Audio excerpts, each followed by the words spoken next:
Get your students back to school with the support they need with Read and Write software for the desktop, Google, or iPad.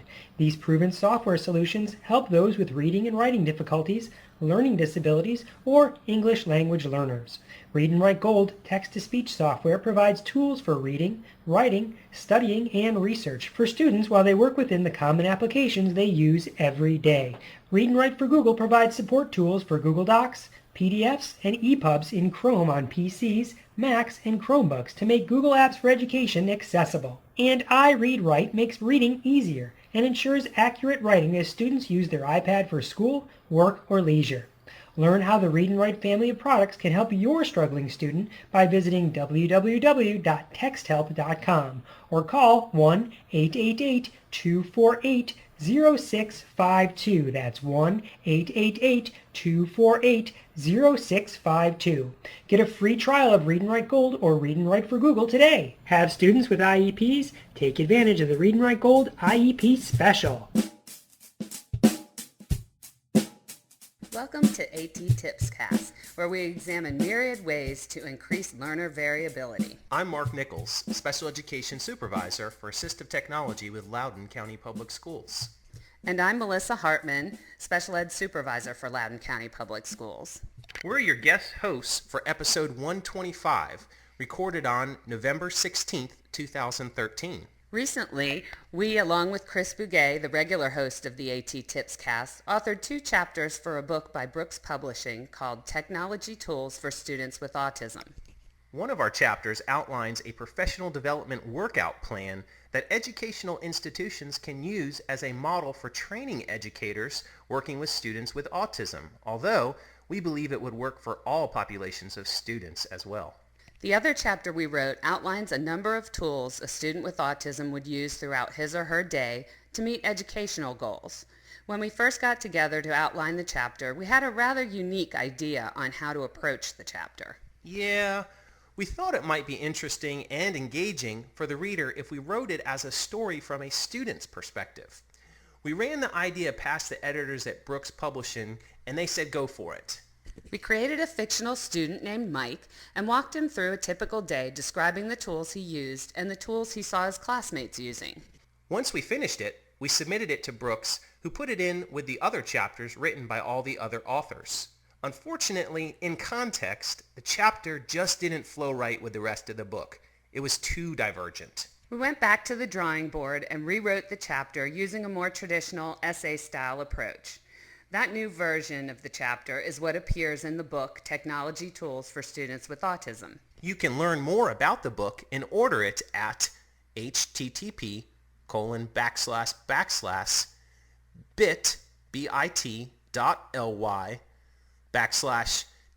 tools for students with autism. That's the numeral 4. And if that's too long for you, don't worry.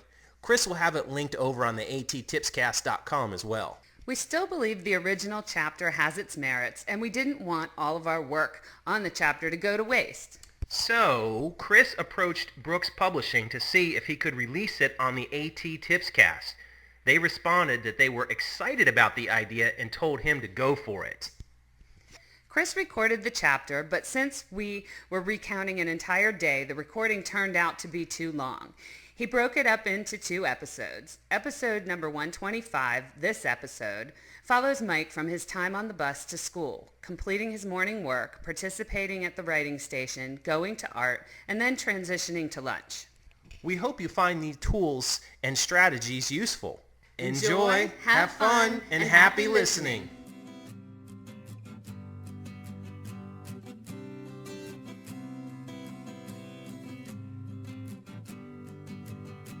A Day in the Life of Mike, Assistive Technology Tools to Support Access by Christopher Bugaj, Mark Nichols, and Melissa Hartman. Introduction. To illustrate the vast array of supports in assistive technology available to assist students with autism spectrum disorders, or ASD, in accessing the curriculum, we will follow Mike, a 5th grader with ASD, throughout his school day. We will describe his day and the tools he and his classmates utilize to access and respond to information.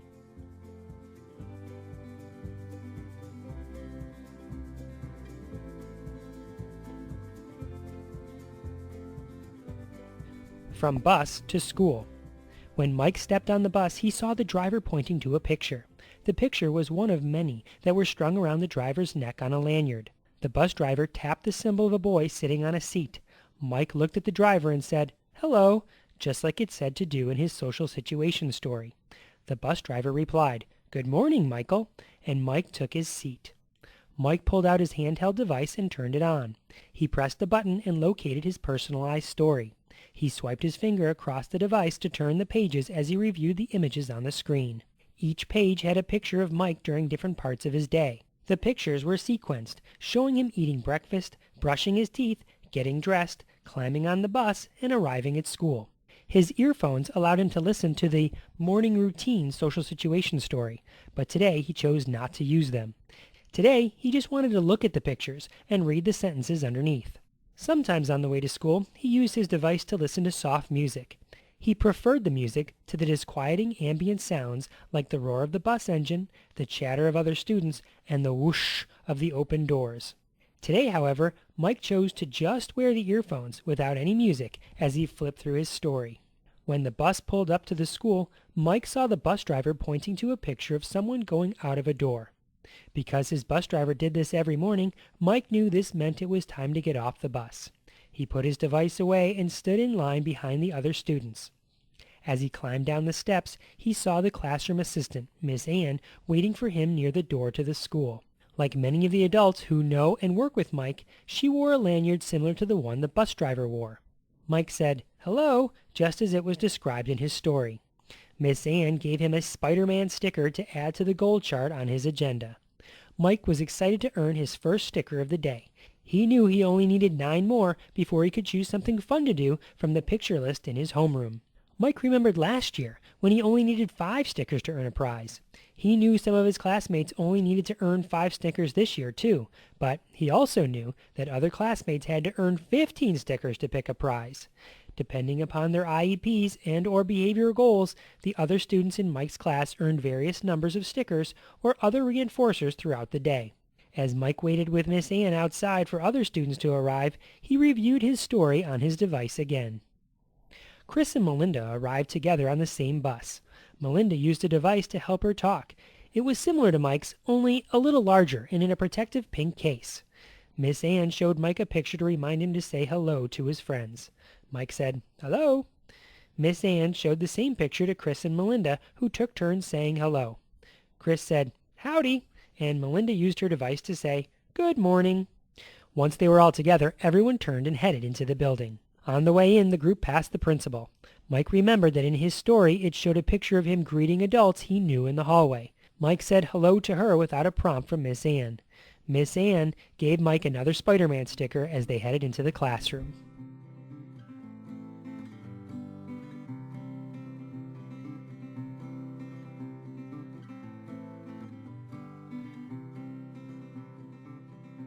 Morning routine. When Mike entered his classroom, he saw some of his other friends were already busy at work in their offices.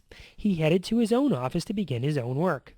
The classroom assistant pointed to Mike's schedule, which hung in his personal office space. The schedule had a picture of a boy hanging up his backpack.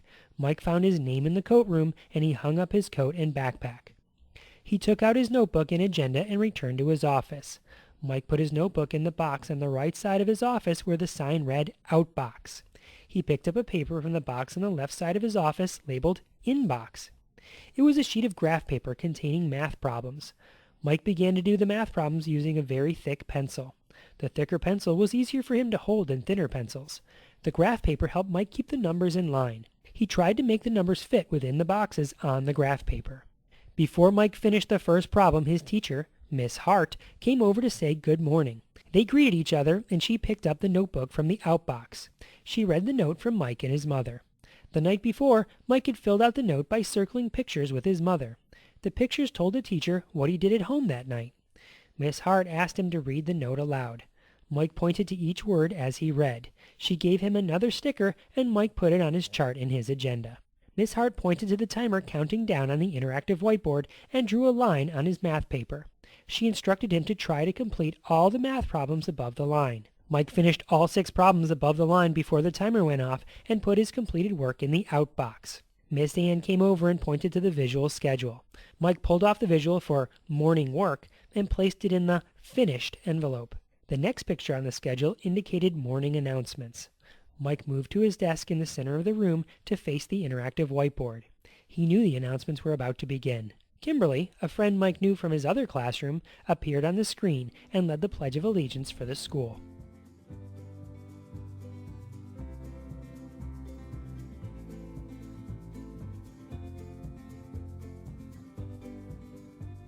Writing station.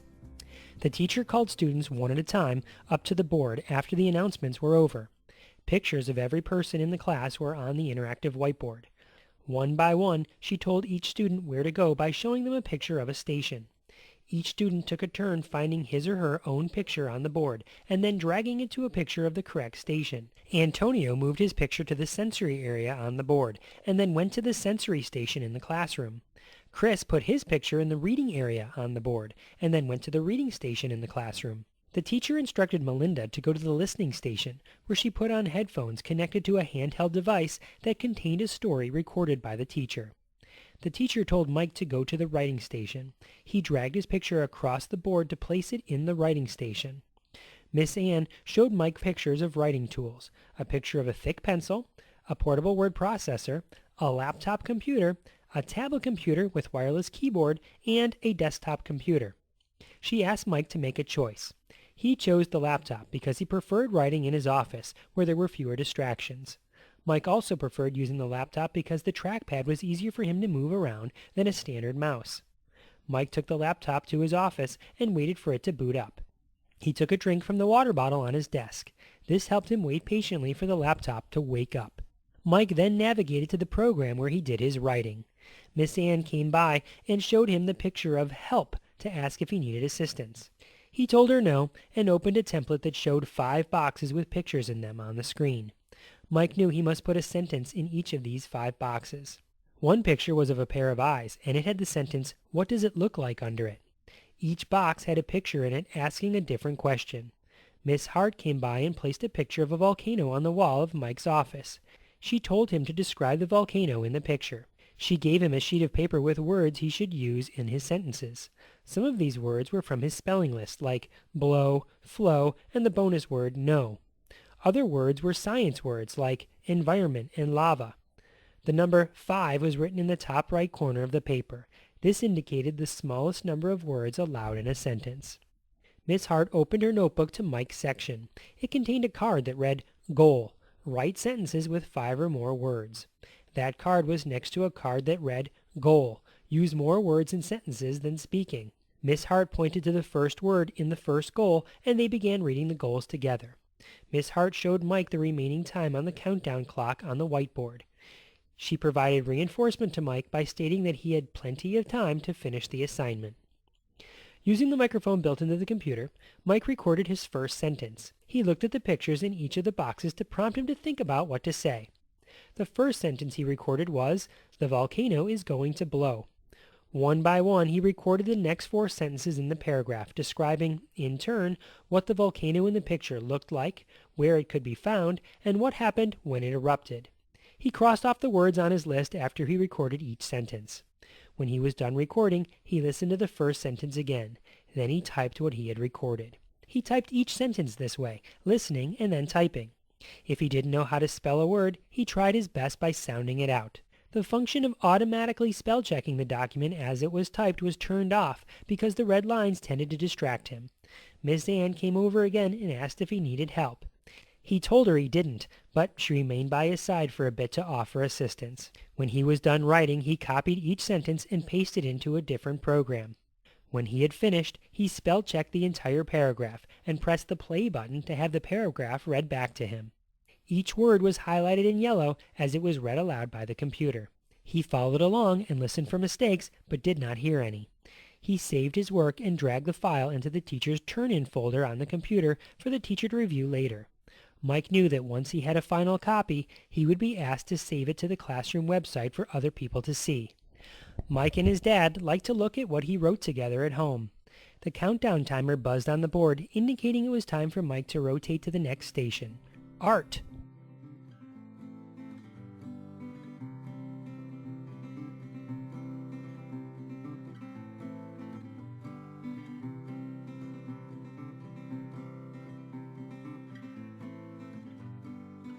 Art. Mike's favorite station within Miss Hart's classroom was art. The computer at the art station allowed Mike to express his vividly artistic imagination, and because Miss Hart had attached a trackball to the PC, Mike was able to use the computer with ease. Additionally, Mike liked using the tool because he could leave his arm and hand in one position, while moving the cursor by gently gliding his finger across the ball.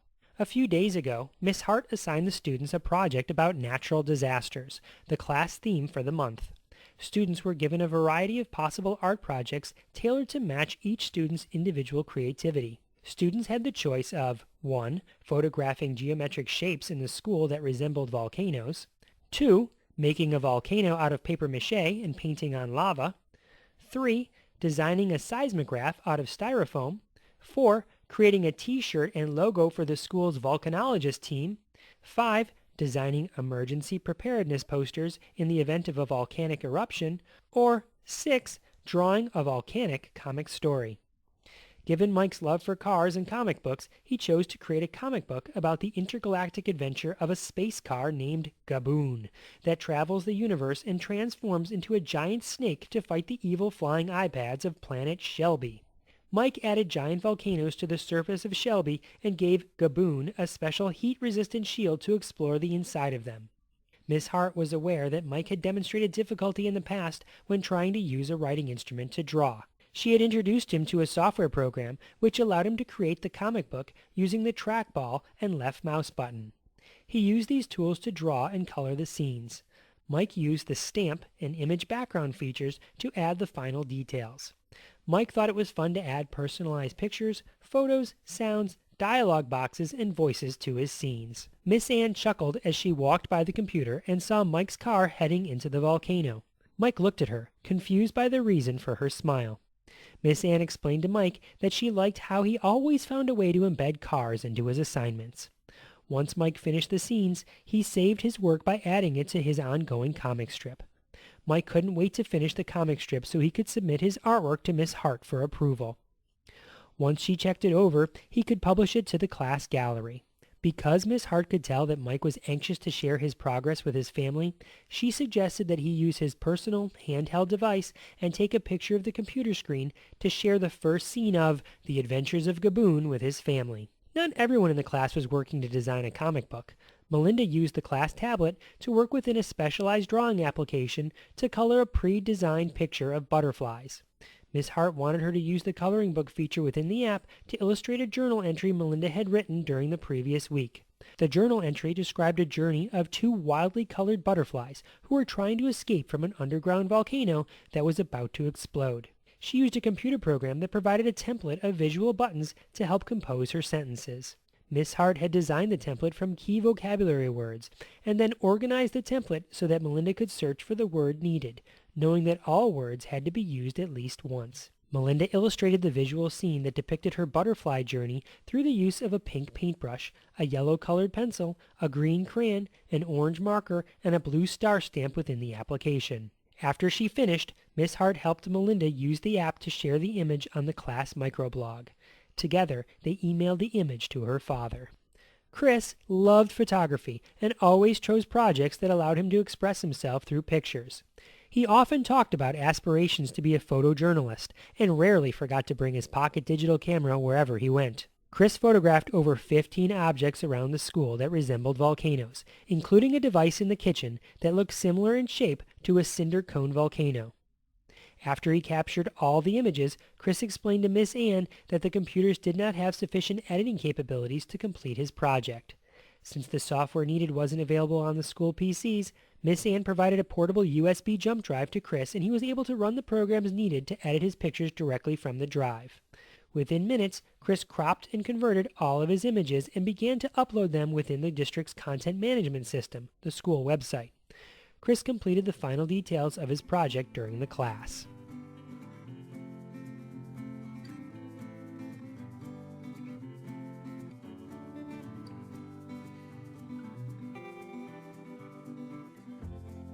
Lunch. The lunchroom was very loud compared to the other rooms in the school. Sometimes Mike chose to wear his earphones during lunch to help block out some of the background noise. Today, Mike decided that the noise level wasn't too bad, and he chose not to wear them after sitting down at the table with Antonio. Both Mike and Antonio had packed their lunches today. Chris and Melinda stood in line with Miss Ann to buy lunch. Kimberly, who was also standing in line, waved to Mike. He waved back just like it said to do in his story. Miss Ann noticed and gave him another sticker. Mike was excited to see that he had collected a lot of stickers before lunch. Once everyone was at the lunch table, the speech pathologist, Miss Lionel, came over and sat down next to Kimberly. Miss Ann asked everyone what they had for lunch today. Miss Lionel showed a sentence strip with some visuals on it to Kimberly. Miss Lionel pointed to each symbol and read the words, I have a... Kimberly looked at each of the symbols and said, I have a peanut butter and jelly sandwich. The speech pathologist showed Antonio the symbols, pointing to each word. Antonio said, I have a ham sandwich. When Miss Lionel turned to Mike and pointed to each word, he said, I have a pizza. The speech pathologist drew 6 circles on the back of the sentence strip. She pointed to each circle as she said each word in the phrase, I have a piece of pizza. She emphasized piece of with her voice. Mike repeated the sentence, I have a piece of pizza. Miss Lionel asked if she could have a bite and leaned in to take one. Mike pulled the piece of pizza away and said, No, it's mine. She smiled and asked if she could have a sip of his orange juice. Mike was not drinking orange juice and said, No, I have apple juice. She replied, Oh, my mistake. Can I have some apple juice? As she leaned in to take a drink. Mike pulled the drink box away and said, No, it's mine. Miss Ann laughed and showed him a picture of a boy laughing from the symbols on her lanyard. She said, I'm just joking, ha ha. Mike knew she was not serious because she pretended to want his drink and to eat his food every time she came to lunch. When Chris and Melinda joined everyone at the table, Miss Lionel asked them the same questions and showed them the same sentence strip. Then she showed Melinda where to find the pictures on her device. Miss Lionel had a device of her own. It was like the device Mike used to review his story, only a little bigger. Sometimes she allowed Mike to use it to play games. He enjoyed the applications on the device where he had to drag objects from place to place, match 2 objects that went together, or watch short videos about what to say in certain situations. Today, she used the device to make notes on the students' interactions and progress. When lunch was over, Miss Lionel showed everyone a symbol of a boy cleaning up, followed by a symbol of a trash can. The students cleaned up their areas and threw away their garbage. Miss Lionel took turns saying goodbye to each student while visually showing a symbol for goodbye. Mike said goodbye to her, and she walked out of the cafeteria. The students followed her out and headed back to the classroom.